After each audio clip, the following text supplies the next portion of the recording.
Moscú, la capital eterna de Rusia.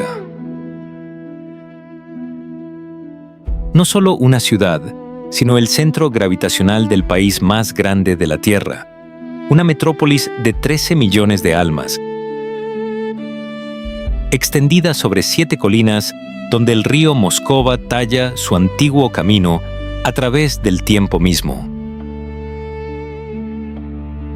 Cuando la gente piensa en Moscú, ve la Plaza Roja, ve los muros carmesí del Kremlin, ve monumentos soviéticos y cúpulas ortodoxas brillando como fuego congelado contra cielos invernales.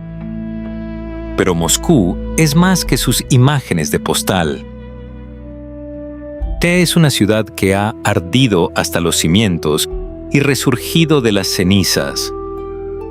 Una capital que ha presenciado hordas mongolas, la retirada de Napoleón, el trueno de la revolución y el colapso de imperios. Moscú es capas, iglesias de piedra construidas sobre cementerios paganos, estaciones de metro que funcionan como palacios subterráneos, torres de cristal proyectando sombras sobre monasterios medievales. Es un lugar donde la historia no duerme. Acecha las calles, susurra en los patios, te resuena en el estruendo de los trenes bajo tus pies. Este es Moscú, desafiante, contradictorio, imposible de resumir.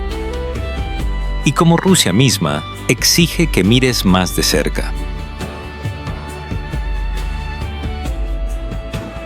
Suscríbete para más documentales de viaje desde los rincones más remotos del planeta. Y deja un comentario. ¿Desde dónde nos estás viendo?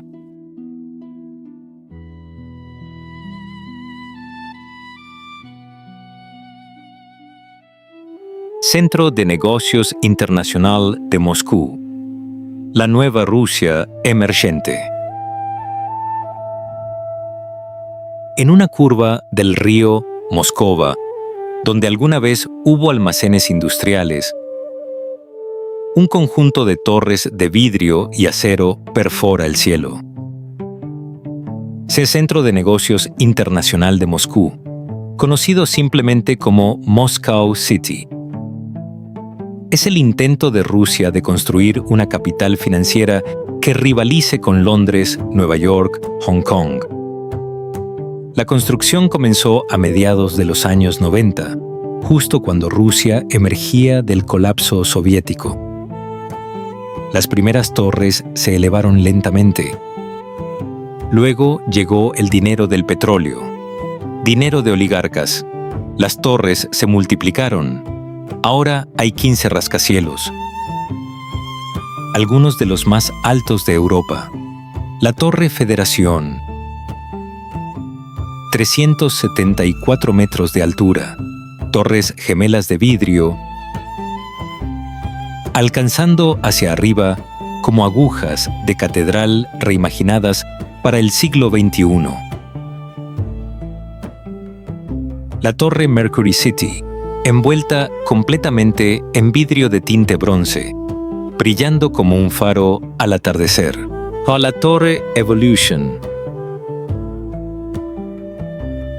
una estructura retorcida que gira 135 grados mientras asciende, una hélice de ADN, hecha de hormigón y vidrio. Desde el suelo, Moscow City se siente como un país diferente, moderno, corporativo, casi estéril. Trabajadores de oficina en trajes a medida. Café sirviendo flat whites y tostadas de aguacate. Señalización en inglés junto al ruso. Pero mira más de cerca y las contradicciones emergen. La mitad de las torres permanecen parcialmente vacías, pisos enteros oscuros por la noche. La crisis financiera de 2008 Luego, las sanciones occidentales ralentizaron todo. Algunos edificios nunca fueron terminados. Grúas de construcción aún se ciernen sobre lotes vacantes. Moscow City estaba destinado a simbolizar la llegada de Rusia como potencia económica global. En cambio, se convirtió en algo más complicado. Un monumento a la ambición, la arrogancia, la resiliencia y la negativa obstinada a renunciar a un sueño. Es incluso cuando el mundo dice no. Por la noche, las torres se iluminan. Azul, verde, oro, son visibles desde toda la ciudad. Un recordatorio brillante de que Moscú siempre está convirtiéndose en algo más. Desde la plataforma de observación de la Torre Federación, puedes ver toda la ciudad desplegada abajo. Al este, el Kremlin, las torres de Stalin, la expansión de bloques de apartamentos soviéticos. Al oeste, bosques suburbanos extendiéndose hacia el horizonte. Y directamente abajo, el río, serpenteando a través de todo, conectando pasado con presente con futuro. Moscow City no reemplaza el viejo Moscú. Se sienta junto a él, medieval, imperial, soviético, capitalista. Todo existiendo a la vez, todo compitiendo por espacio, todo parte de la misma ciudad imposible. Pero el verdadero significado de Moscow City no está solo en su altura, sino en lo que representa. Es un espejo de la Rusia contemporánea, aspiracional, herida, orgullosa, desafiante. Cada torre refleja el cielo, pero también refleja décadas de transformación acelerada, de crisis superadas y de identidades redefinidas. En invierno, el viento se arremolina entre los rascacielos y convierte las plazas abiertas en corredores helados. Con las fachadas de vidrio, capturan el sol bajo y lo multiplican en destellos fríos. Desde lejos, parece un escenario futurista. Desde cerca se oyen pasos apresurados, puertas giratorias, teléfonos que vibran, la rutina diaria de un sistema que insiste en funcionar. Al caer la noche, las oficinas iluminadas revelan siluetas trabajando hasta tarde. Pantallas brillan en pisos elevados, mientras la ciudad histórica duerme en sombras más suaves. Hay algo casi simbólico en esa luz suspendida sobre el río. La ambición moderna flotando sobre siglos de historia acumulada. Y así, Moscow City no es simplemente un distrito financiero. Es una declaración. No borra las catedrales ni los bloques soviéticos. Dialoga con ellos. Es la versión vertical del impulso eterno de Moscú por reinventarse. Una ciudad que nunca termina de construirse, que nunca abandona del todo el pasado y que siempre, inevitablemente, vuelve a intentar alcanzar el cielo.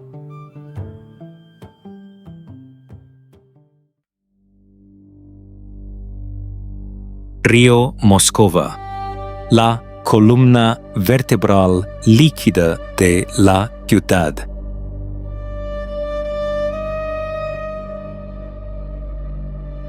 El río Moscova serpentea a través de la ciudad durante 80 kilómetros, dividiéndola, definiéndola. Moscú fue fundada por este río, un puesto comercial donde el río se curva, una fortaleza en la colina sobre el agua.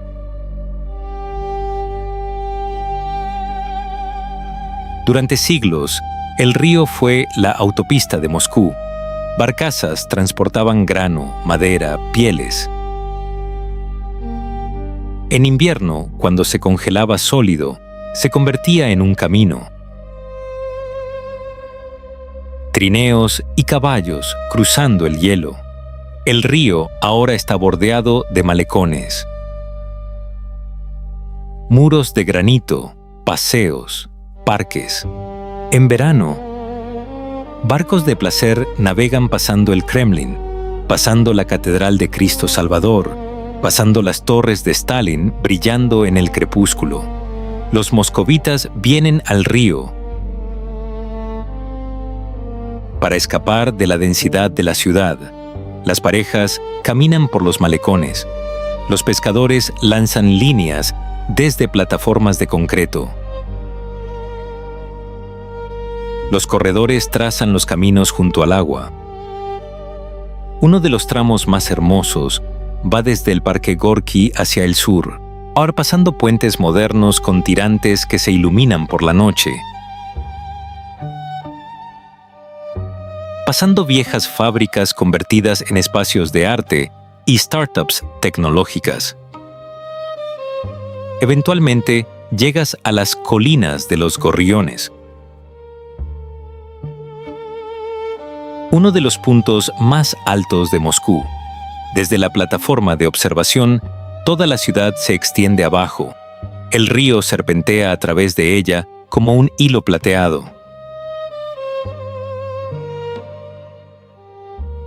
La torre de Stalin de la Universidad Estatal de Moscú se alza detrás de ti.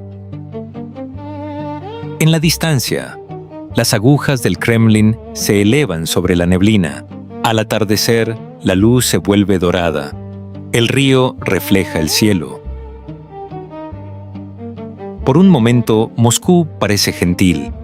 Cuando el Moskova se congela, se convierte en algo más. La superficie se vuelve blanca, la nieve se acumula, los barcos desaparecen.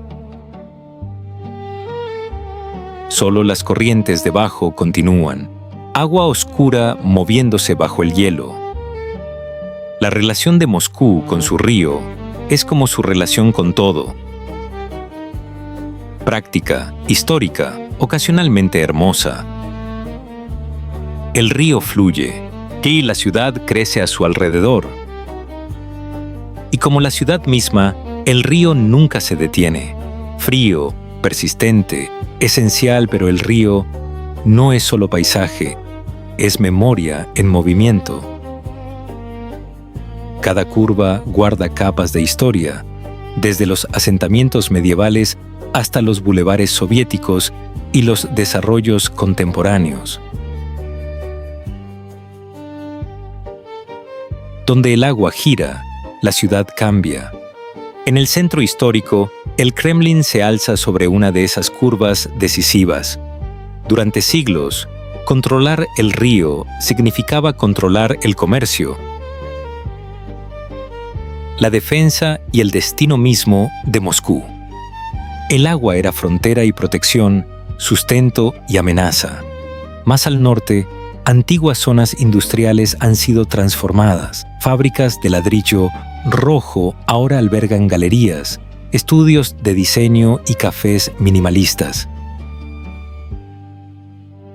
El río actúa como puente entre épocas, del acero y el humo al vidrio y la creatividad. Los puentes cuentan su propia historia. Algunos son macizos y utilitarios, herencia soviética. Otros son ligeros, casi escultóricos, diseñados para peatones y ciclistas. Cruzarlos es cambiar de ritmo, de barrio, de atmósfera. En primavera, cuando el hielo se rompe, el deshielo trae un sonido particular. Crujidos, fragmentos moviéndose lentamente corriente abajo. Es un recordatorio de que incluso lo que parece sólido termina cediendo al flujo constante. El río también marca divisiones invisibles, barrios más antiguos, se asientan en una orilla. Complejos residenciales modernos se elevan en la otra. Sin embargo, el agua los une, reflejando por igual cúpulas doradas y fachadas de hormigón.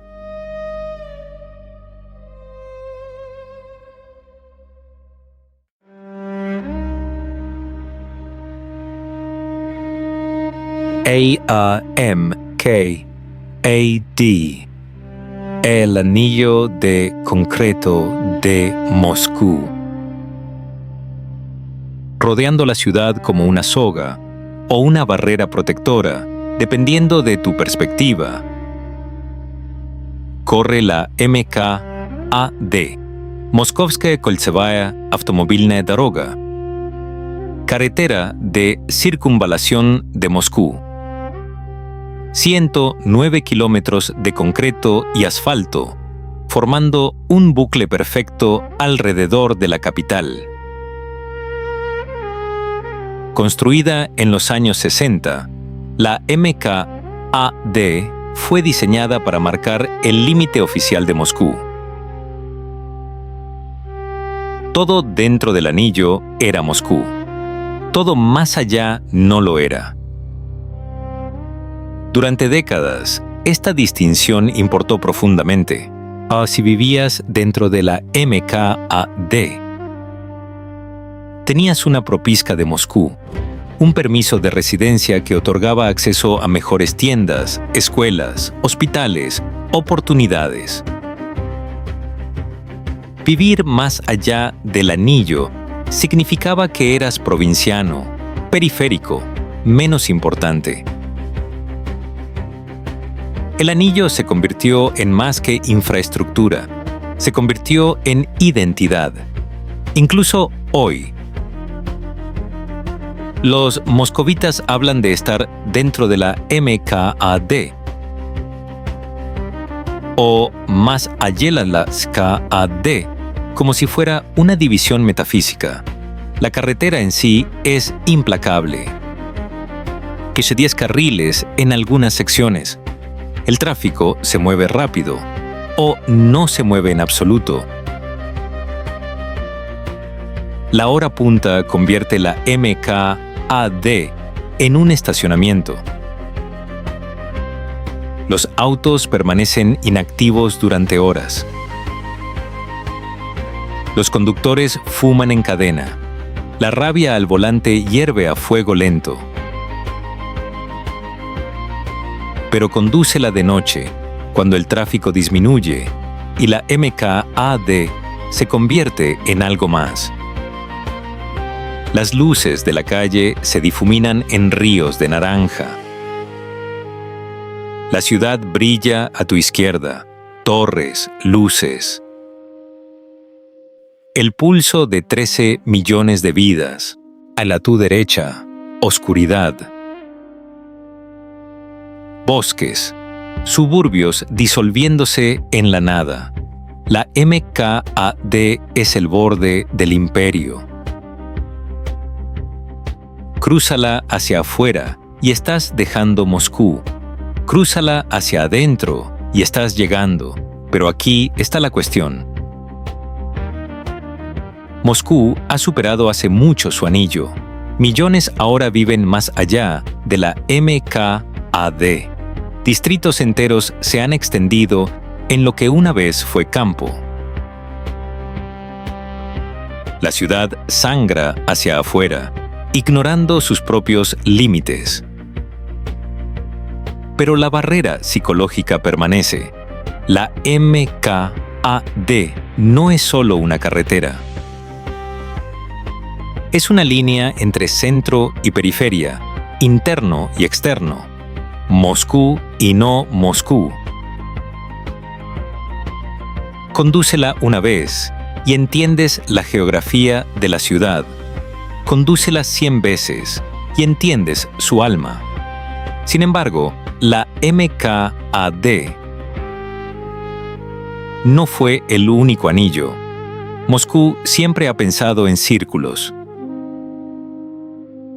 El anillo de los jardines El tercer anillo de transporte.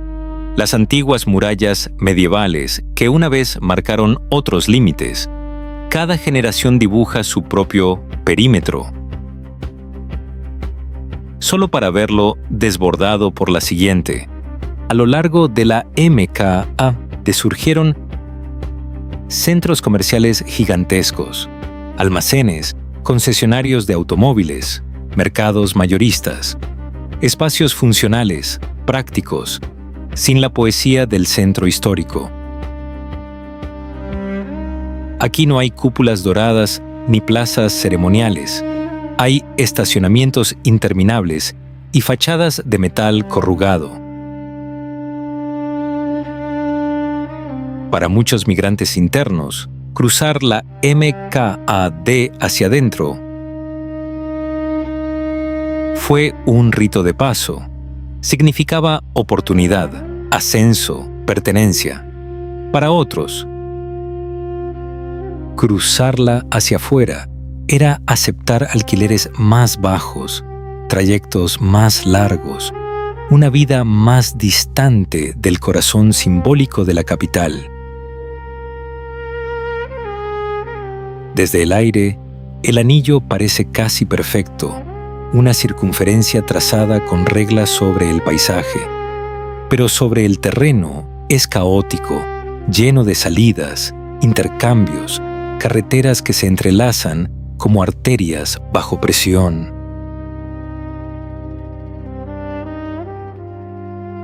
No es una línea simple, sino un sistema nervioso de concreto, y así, Kilam Keka Adde permanece como metáfora viva de Moscú.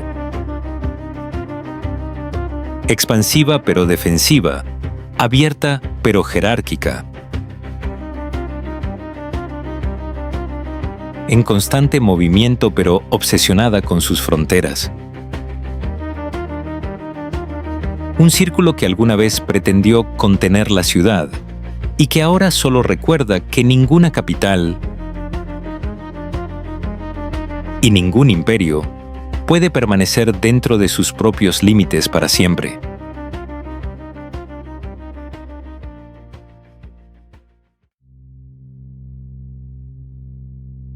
Colinas de los Gorriones, la ciudad desde arriba. Al suroeste del centro de la ciudad, la tierra se eleva. Las colinas de los Gorriones, anteriormente colinas de Lenin durante la era soviética, es uno de los puntos naturales más altos de Moscú. 80 metros sobre el río, desde la plataforma de observación, toda la ciudad se extiende abajo como un mapa que cobra vida. El río Moskova serpentea a través del paisaje, plateado bajo la luz del sol, oscuro en invierno. Las torres de Moscow City perforan el horizonte al norte. Las cúpulas doradas del Kremlin brillan en la distancia. Los bosques se extienden al sur y oeste, verdes en verano, blancos en invierno. Detrás de la plataforma se alza el edificio principal de la Universidad Estatal de Moscú, una de las 7 hermanas de Stalin, una torre gótica coronada con una estrella roja. La colina siempre ha sido significativa. Napoleón estuvo aquí en 1812, viendo arder Moscú abajo, dándose cuenta de que su victoria era hueca.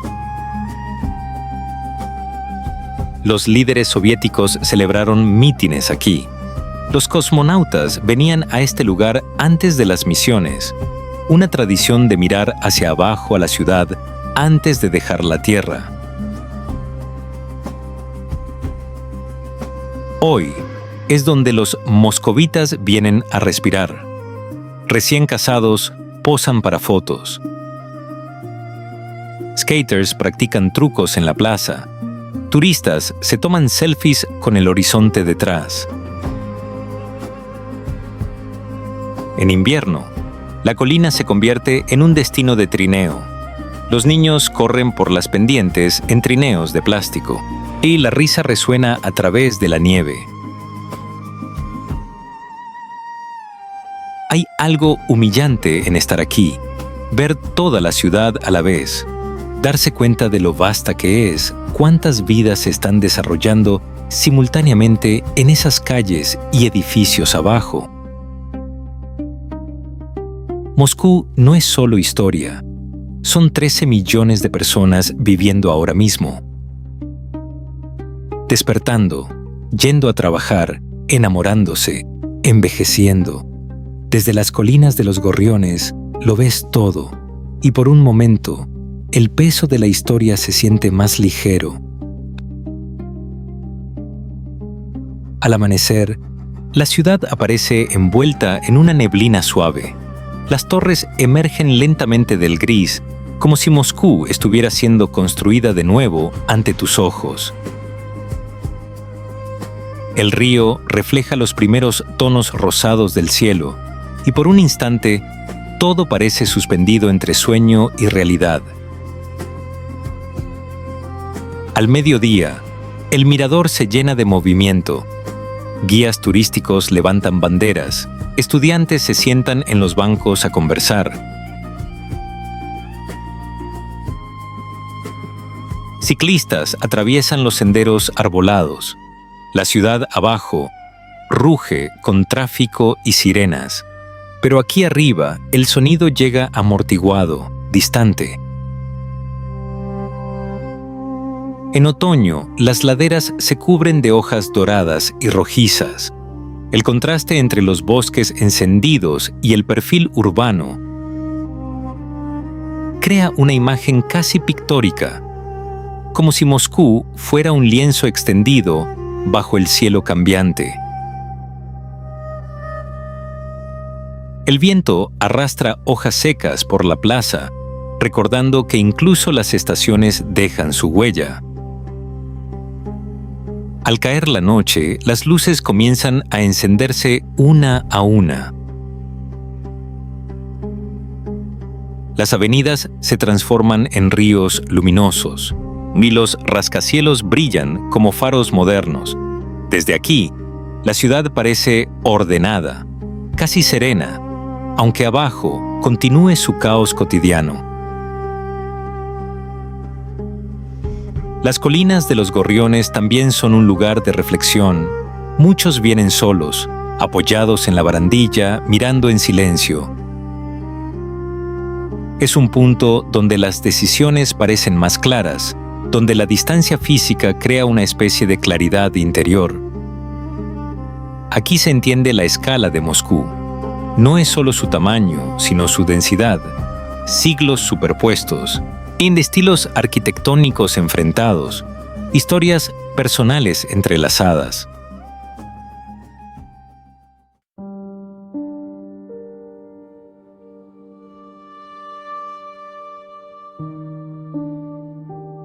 El Kremlin, fortaleza del poder. Se asienta en la colina Borovitsky, con vista al río. Desde arriba se asemeja a una corona dentada, muros de ladrillo rojo de casi 2,5 kilómetros de largo, puntuados por 20 torres, cada una diferente, cada una un marcador de siglos. La palabra Kremlin simplemente significa fortaleza. Pero el Kremlin significa algo completamente diferente. Es el corazón simbólico del poder ruso. Durante más de 500 años, esta ciudadela triangular ha sido la sede de zares, secretarios generales y presidentes. Catedrales de cúpulas doradas se agrupan como una reunión de santos. La Catedral de la Asunción, donde se coronaban los zares, la Catedral del Arcángel, donde eran enterrados. El campanario de Iván el Grande se eleva 81 metros de altura. Una vez la estructura más alta de Moscú, por ley, nada podía superarla. En la base de esa torre se encuentra la campana del zar, la campana más grande jamás fundida. Pesa más de 200 toneladas. Nunca ha sonado. Durante un incendio en 1737, se arrojó agua sobre el metal sobrecalentado. Cerca, el cañón del zar, fundido en 1586, pesando 40 toneladas. Diseñado para defender las puertas del Kremlin, nunca ha sido disparado. Estos objetos, campana y cañón, son símbolos perfectos de Moscú. Hará grandes gestos congelados en el tiempo, poder exhibido pero nunca completamente desencadenado. Justo fuera de los muros del Kremlin se encuentra la Plaza Roja, Krasnaya Ploshchad. El nombre no proviene del comunismo. En ruso antiguo, Krasnaya significaba hermosa. Solo más tarde también significó roja. La plaza siempre ha sido un escenario. Ejecuciones, coronaciones, desfiles militares, celebraciones de victoria, declaraciones públicas. El mausoleo de Lenin se encuentra en un lado, austero y geométrico, una pirámide de granito rojo, donde yace el cuerpo embalsamado del arquitecto de la revolución en quietud refrigerada y tenue. Los turistas hacen fila, algunos por curiosidad, algunos por nostalgia, otros por incredulidad de que este ritual todavía exista. En el extremo sur de la plaza se encuentra la Catedral de San Basilio. Construida en los años 1550 por Iván el Terrible para conmemorar su victoria sobre el Kanato de Kazán, la catedral parece algo de un sueño febril. 9 capillas coronadas con cúpulas de cebolla en colores salvajes: rojo, verde, oro, azul. La leyenda dice que Iván ordenó cegar al arquitecto después para que nunca pudiera construir algo más hermoso. La historia es probablemente falsa, pero Moscú ama sus leyendas. Bajo los muros del Kremlin, el tiempo no avanza en línea recta, se acumula. Cada piedra ha sido testigo de intrigas palaciegas, conspiraciones, proclamaciones y silencios tensos. Aquí, que las decisiones tomadas a puerta cerrada han alterado no solo el destino de Rusia, sino el equilibrio del mundo. Dentro del complejo se encuentran también palacios y edificios administrativos que combinan lo antiguo y lo moderno. El gran palacio del Kremlin, con sus salones ornamentados y techos dorados, sigue siendo escenario de ceremonias oficiales, recepciones diplomáticas y actos de Estado. La pompa imperial nunca desapareció del todo, simplemente cambió de lenguaje. Las torres del Kremlin, cada una con su nombre y carácter, marcan los puntos cardinales del poder. La torre Spasskaya, con su reloj monumental, no solo mide el tiempo, lo ritualiza. Cada campanada en Año Nuevo resuena por todo el país, uniendo millones de hogares en un mismo segundo suspendido. A lo largo del siglo XX, el Kremlin fue transformado en símbolo ideológico. Las águilas imperiales fueron reemplazadas por estrellas rojas. Los zares dieron paso a líderes revolucionarios, pero la silueta permaneció. El poder cambió de rostro, no de escenario. Hoy, el Kremlin es a la vez museo y maquinaria política, monumento histórico y centro de gobierno activo. Es fortaleza y teatro, reliquia y presente. Y mientras las murallas rojas siguen en pie sobre la colina, Moscú continúa girando a su alrededor, consciente de que allí, tras esos muros, late el núcleo más concentrado de su historia y su autoridad. Al contemplarlo desde el otro lado del río, especialmente al atardecer, el Kremlin parece casi irreal.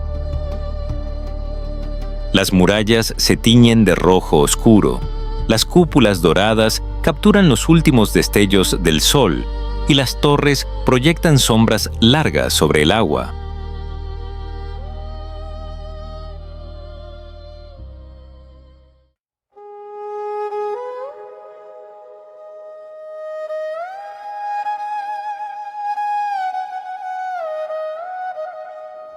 Calle Arbat, el alma del viejo Moscú. La calle Arbat es una de las calles más antiguas de Moscú, que data del siglo XV. Durante siglos fue donde vivían artesanos, comerciantes y nobleza menor. Justo fuera de la sombra del Kremlin, pero lo suficientemente cerca para importar. En el siglo XIX, Arbat se convirtió en el corazón de la intelectualidad de Moscú. Escritores, poetas, músicos se reunían en sus cafés y salones. Pushkin vivió aquí brevemente después de su matrimonio. Tolstoy visitó. Pero Bulgakov ambientó escenas de El Maestro y Margarita en estos callejones. Luego llegaron los años soviéticos. Arbat se peatonalizó en los años 80, una de las primeras zonas sin automóviles de Moscú. Aparecieron artistas callejeros. Los artistas vendían retratos y caricaturas. Se convirtió en un espacio de rebelión sutil. Hoy, Arbat es turístico, cafés caros, puestos de souvenirs vendiendo muñecas matrioshka y memorabilia soviética. Pero camina por las calles laterales, y todavía encuentras rastros del viejo Moscú. Casas de madera con contraventanas talladas, patios donde la ropa cuelga entre balcones de hierro, pequeñas librerías que huelen a polvo y papel. Mikhail Bulgakov vivió en un apartamento comunal en la calle Bolshaya Sadovaya, justo al lado de Arbat. Su novela El Maestro y Margarita, escrita en secreto durante las purgas de Stalin, presenta una escena donde el diablo visita Moscú y toma residencia en este mismo edificio. Después de la muerte de Bulgakov, el edificio se convirtió en un lugar de peregrinación. Los fanáticos cubrieron el hueco de la escalera con grafiti. Citas, dibujos, declaraciones de amor por la novela. El museo ahora preserva este caos. Las paredes son un palimpsesto de devoción.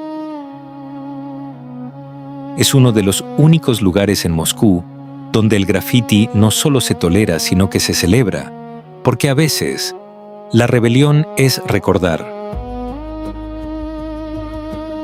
Al atardecer, Arbat adquiere otro ritmo. Las farolas se encienden y la calle se llena de música, guitarras,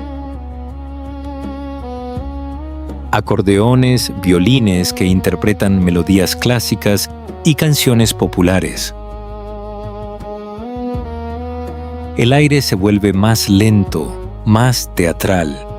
Los retratistas siguen trabajando bajo pequeñas lámparas portátiles, capturando rostros en carboncillo en cuestión de minutos. Caricaturistas exageran sonrisas y narices, mientras turistas ríen, sosteniendo hojas aún frescas de tinta en las fachadas. Placas conmemorativas recuerdan a actores, compositores y pensadores que alguna vez caminaron por estas aceras. Cada edificio parece susurrar nombres, como si la calle misma fuera un archivo vivo. Arbat también fue escenario de cambios políticos. Durante los últimos años de la Unión Soviética, aquí se reunían jóvenes artistas, músicos y disidentes. No era una revolución abierta, sino cultural. Poesía leída en voz baja, canciones con dobles significados, conversaciones que desafiaban silenciosamente al sistema. Hoy, cadenas internacionales conviven con tiendas tradicionales. Un café moderno puede ocupar el mismo espacio donde hace un siglo funcionaba un salón literario. La historia no desaparece, se superpone. Moscú. Ortodoxo. Fe y oro.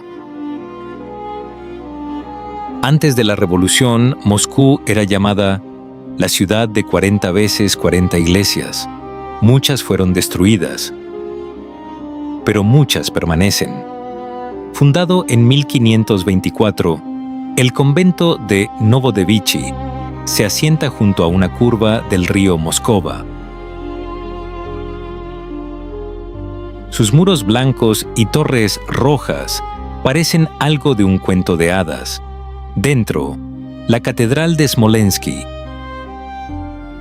con frescos del siglo XVI, íconos brillando a la luz de las velas, el olor del incienso y la madera vieja. El convento también sirvió como prisión para mujeres inconvenientes. Zarinas, princesas, monjas que sabían demasiado. Al lado, el cementerio de Novodevichy, donde están enterrados los grandes y poderosos de Rusia.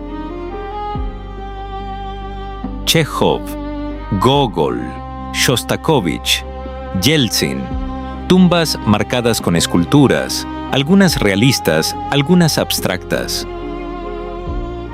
Incluso en la muerte, la jerarquía persiste. Construida en 1532, la Iglesia de la Ascensión en Kolomenskoye es una de las primeras iglesias de techo de tienda de piedra en Rusia. Se eleva como una lanza blanca en el cielo, afilada y extraña. La UNESCO la llama una obra maestra. Se asienta sola en una colina con vista al río, rodeada de huertos de manzanos y casas de madera trasladadas aquí desde toda Rusia, una especie de museo al aire libre.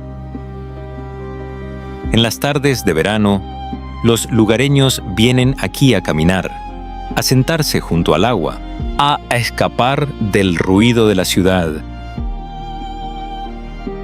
La iglesia está en silencio, el río fluye, Moscú se siente lejos, pero la fe ortodoxa en Moscú no es solo arquitectura, es ritual.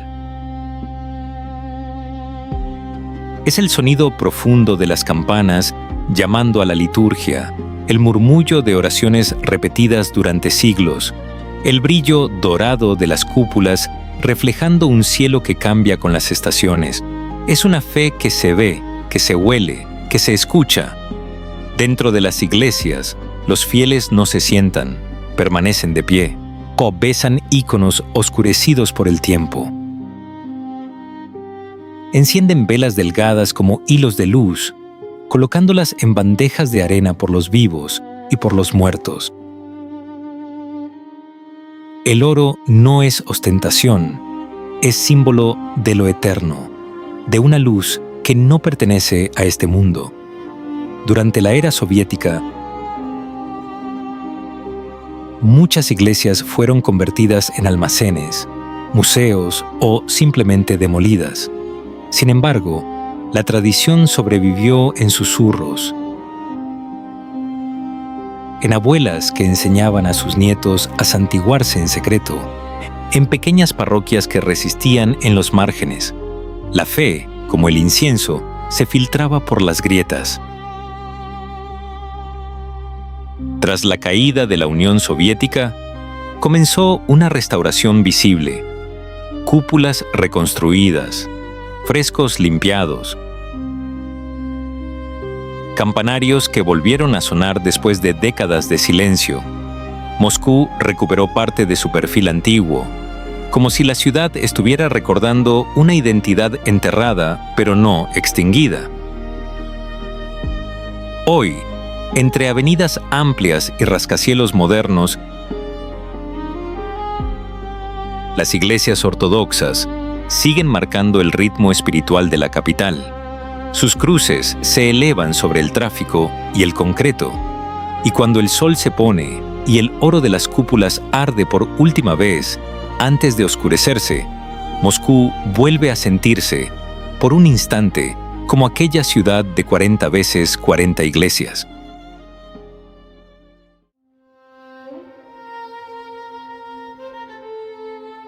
Invierno, Moscú en el frío.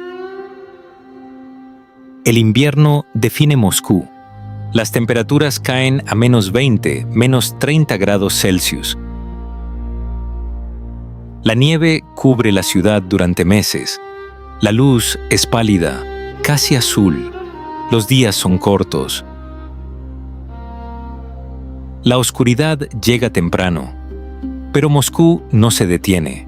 El metro sigue funcionando. Las calles se limpian. La vida continúa, amortiguada por bufandas y sombreros de piel. Un pequeño parque alrededor de un estanque congelado en el centro de Moscú. Los estanques del Patriarca. En El Maestro y Margarita de Bulgakov, aquí es donde aparece el diablo por primera vez. En invierno, el estanque se convierte en una pista de patinaje. Los patinadores se deslizan en círculos bajo los árboles. El vapor se eleva del hielo. La risa resuena. Por un momento, Moscú se siente gentil.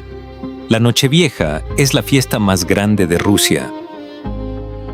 La Plaza Roja se llena de multitudes. Los fuegos artificiales explotan sobre el Kremlin. El reloj de la torre Spasskaya marca la medianoche. Champán. Ensalada Olivier. Deseos para el año nuevo.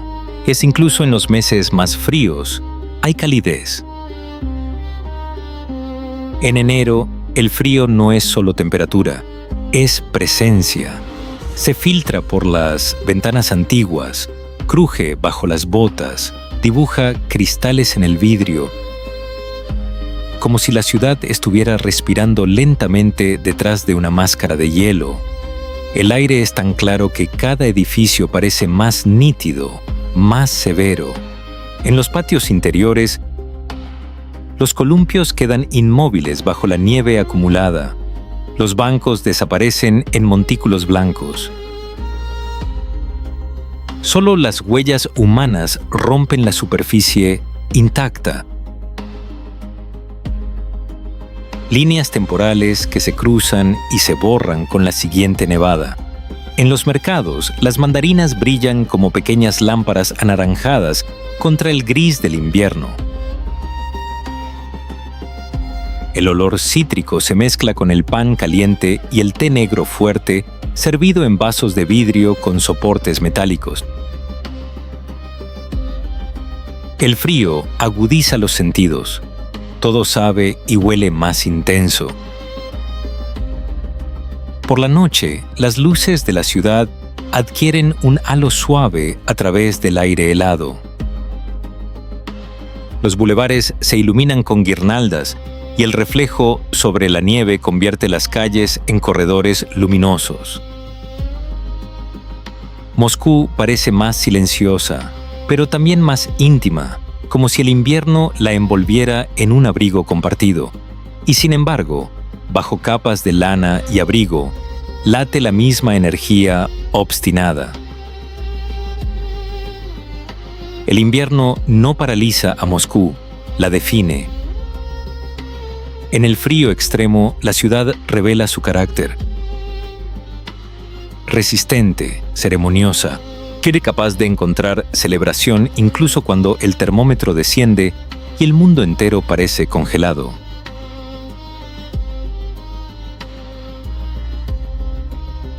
En febrero, el hielo del río se espesa y se vuelve opaco, como si ocultara secretos bajo su superficie inmóvil. Los árboles, desnudos y negros, se recortan contra un cielo blanco lechoso. Todo parece reducido a líneas simples: blanco, gris, humo. El sonido cambia en invierno. Los autos avanzan con un crujido contenido sobre la nieve compactada. Las puertas se cierran con un golpe más seco. Incluso las conversaciones parecen más breves, pronunciadas entre nubes de aliento que se disipan en segundos. Dentro de los apartamentos, la calefacción central golpea los radiadores con un murmullo constante. Las ventanas empañadas separan dos mundos: afuera, el hielo; adentro, el vapor de la sopa caliente y el té servido sin prisa. El invierno crea interiores acogedores, casi teatrales. Los niños arrastran trineos por pequeñas colinas improvisadas entre edificios soviéticos. Sus mejillas rojas y sus risas agudas perforan el aire helado. Para ellos, el frío no es dureza, sino juego. En las iglesias, las velas arden con una intensidad especial contra la penumbra invernal. Los coros suenan más profundos, más resonantes. Afuera puede haber ventiscas.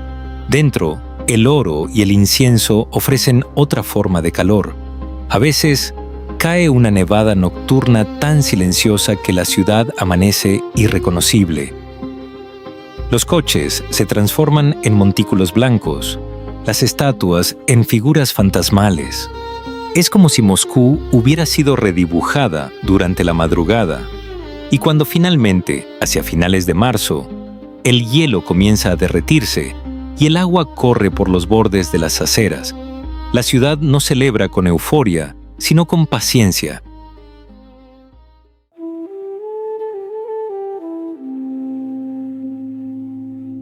Moscú no es fácil, es duro, abrumador, a menudo brutal, pero perdura. Ha sobrevivido a mongoles, incendios, Napoleón, Hitler, revolución y colapso. Ha sido rehecha una y otra vez, y sin embargo, algo persiste. El río aún fluye, las campanas aún suenan. El metro aún transporta millones a través de palacios subterráneos. Moscú no es un museo, no está congelada en el tiempo, está viva, contradictoria, caótica, en constante transformación. Una ciudad de poder y poesía, de cúpulas doradas y concreto gris, de memoria y olvido. Moscú es el corazón de Rusia, y como todos los corazones, sigue latiendo, a través del invierno, a través del cambio, a través de todo. En primavera la ciudad despierta lentamente. La nieve se convierte en agua. El hielo se desprende de los tejados. Los primeros brotes aparecen en los bulevares. Moscú respira con alivio, como si hubiera estado conteniendo el aliento durante meses. La luz regresa, y con ella, un tipo distinto de esperanza. En verano, la ciudad es otra criatura. Los parques se llenan de familias. Las fuentes brotan con fuerza y la gente se sienta en bancos hasta tarde, hablando, riendo, discutiendo. El calor transforma las calles en corredores de vida, donde cada esquina parece ofrecer una historia distinta. Moscú luce radiante bajo el sol, aunque mantiene siempre un dejo de severidad. En otoño, Moscú vuelve a ponerse seria. Los árboles del anillo de bulevares se tornan dorados, el viento sopla más frío y las noches se alargan una vez más. Es la estación en la que la ciudad parece recordar su edad, su peso, sus siglos de carga histórica. El aire trae consigo el olor de la tierra húmeda y de los primeros fuegos de leña. Moscú vive en capas. Capas de imperios, de visiones, de contradicciones. Rascacielos modernos se elevan junto a iglesias antiguas. Avenidas gigantes conviven con callejones que parecen salidos de otro siglo. La ciudad nunca se muestra completa. Siempre hay algo escondido, algo que se revela solo a quienes insisten en mirar más de una vez. Y aún así, con toda su enormidad, Moscú pertenece también a lo íntimo. A los cafés pequeños, donde la gente se resguarda del frío, a las cocinas iluminadas por lámparas cálidas, a las conversaciones nocturnas que duran hasta que aparece la primera luz. Porque debajo de todo su acero, su historia y su orgullo, Moscú es, sobre todo, un lugar donde la vida humilde continúa, día tras día, sin importar lo que ocurra afuera. Si quieres, puedo continuar, adaptar el tono o expandirlo aún más.